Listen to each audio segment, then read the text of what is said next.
Whether you sprawl across the bed like a crime scene outline or curl up like a pill bug hiding from a predator, your body is sending a message about your health. And tonight, we're going to translate that message.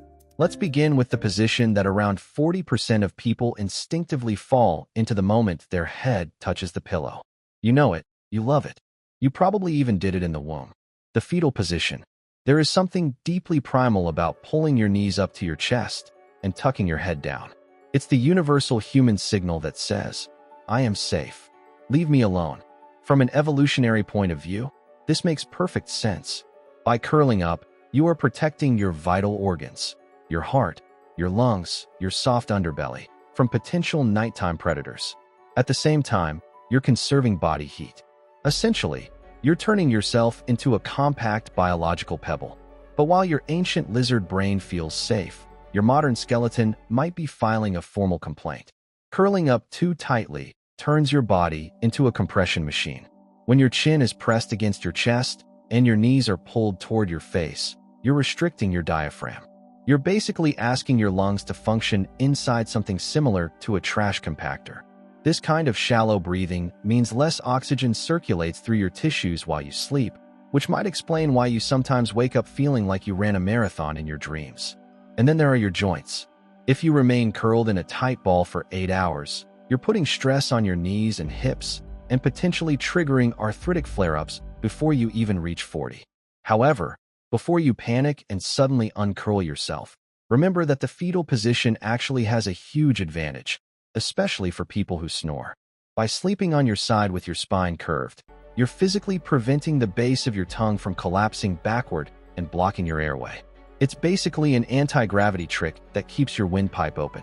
And if you're pregnant, this position is almost the only way to sleep without feeling like you're balancing a bowling ball directly on top of your aorta. The trick is simple: loosen up. Don't be a tight ball. Be more like a relaxed shrimp. Extend your legs slightly, and maybe place a pillow between your knees to align your hips. Suddenly you've gone from a stressed pill bug to an orthopedic genius. But maybe you're not someone who curls up.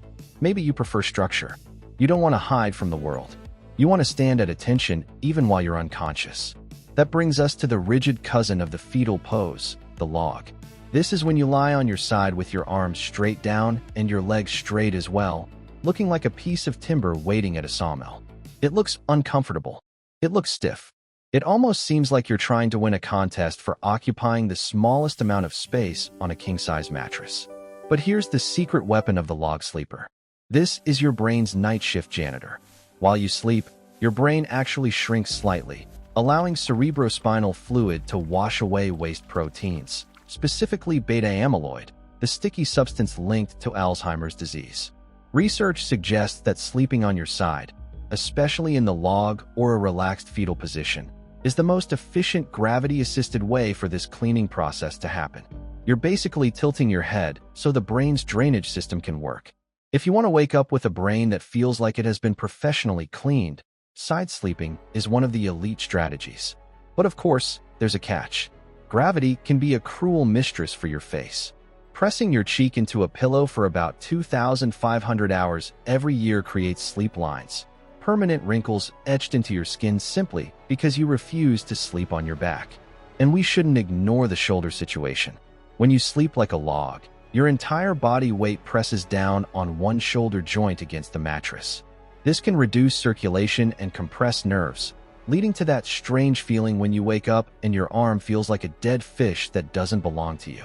The medical term is paresthesia, but you probably know it as the reason you dropped your alarm clock this morning.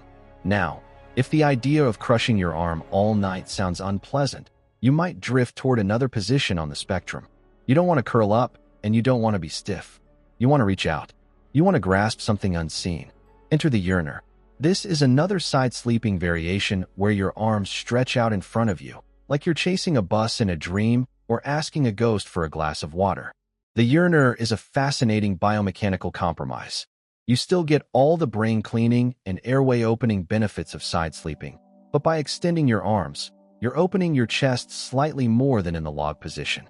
This can relieve some pressure on the lower shoulder by shifting the center of gravity. However, you're also playing a risky game with your nerves. Stretching your arms forward puts tension on the brachial plexus, the network of nerves that runs from your neck into your arm. If you wake up with numb fingers, that's the yearner tax. But there's an important nuance we need to talk about. Which side are you yearning on? This isn't just random. It's a matter of internal plumbing. Your stomach is an asymmetrical organ. It curves toward the left. If you sleep on your right side, gravity can push stomach acid upward into the esophagus. Hello, heartburn. Hello, GERD. But if you turn onto your left side, the stomach sits lower than the esophagus. Gravity helps keep the acid where it belongs, in your stomach, digesting that midnight pizza instead of burning your throat. If you suffer from acid reflux and you aren't sleeping on your left side, you're fighting a battle against gravity. Maybe you don't care about stomach acid. Maybe you don't care about brain drainage either. Maybe you just want to lie flat and face the ceiling like a brave little toaster. That brings us to the most disciplined sleeping posture of them all, the soldier. Flat on your back, arms at your sides, legs straight. You look like you're in a coffin or possibly undergoing a system reboot. For your spine, though, this position is close to perfect. When you lie on your back, your head, neck, and spine stay in neutral alignment. No twisting, no bending, no strange torque. The mattress supports the natural curve of your lower back, assuming your mattress isn't a 30-year-old hammock. Your face is free to breathe, meaning fewer sleep wrinkles and less acne caused by pressing your skin against a bacteria-covered pillowcase. You're protecting both your appearance and your vertebrae at the same time. But while your spine might be celebrating, your throat could be struggling. Back sleeping is the natural enemy of the airway. When you lie flat, gravity pulls your jaw and tongue backward. The soft tissues of your throat collapse slightly. The result is snoring. Loud, wall-shaking, relationship-ending snoring. If the fetal position is about safety, the soldier position is basically broadcasting your location to everyone within a 3-meter radius. For people with sleep apnea, this position can even be dangerous because the airway repeatedly collapses during the night.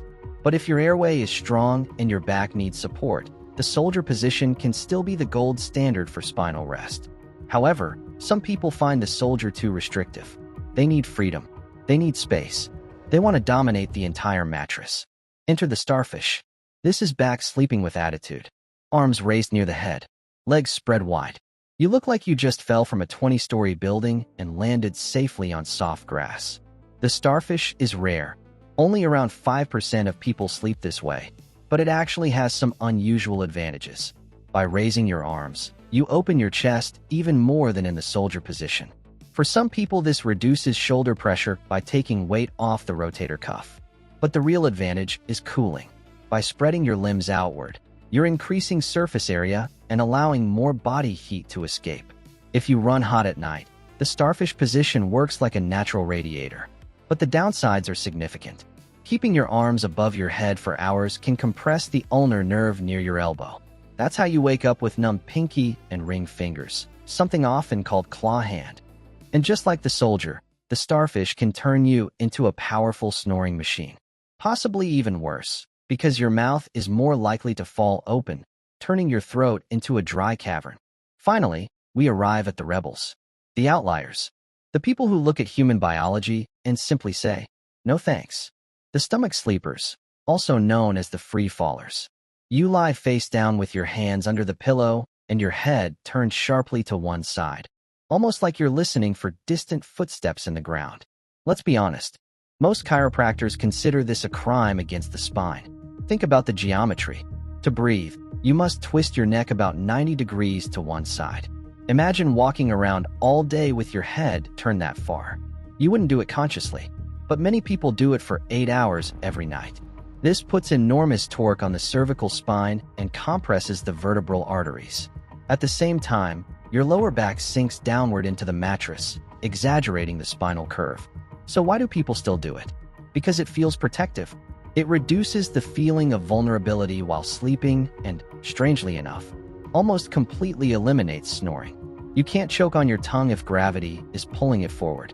For severe snorers who can't tolerate side sleeping, stomach sleeping sometimes becomes a last resort. But the price is high. Neck pain, lower back strain, and plenty of wrinkles. You're pressing your face into the pillow with maximum gravitational force. If you wake up looking puffy or distorted, the free fall position might be responsible. So where does that leave us? Is there a winner in the Sleep Olympics? The truth is that your body is surprisingly intelligent. It usually chooses the position that minimizes your immediate discomfort. If a hip hurts, you roll away from it. If breathing becomes difficult, you turn over. But understanding the mechanics of sleep gives you the ability to make small improvements. If you're a back sleeper who snores loudly, try attaching a tennis ball to the back of your shirt so you'll naturally roll onto your side. If you're a stomach sleeper with neck pain, consider removing your pillow completely to flatten your alignment. And if you're a side sleeper with lower back pain, placing a pillow between your knees can help square your hips. Sleep isn't just a passive state, it's a performance. And if you spend 1/3 of your life doing something, you might as well get good at it. Now I'm curious, which one are you? The drooling zombie? The rigid soldier? Or the chaotic starfish taking up 90% of the bed while your partner clings to the edge for dear life? Let me know in the comments.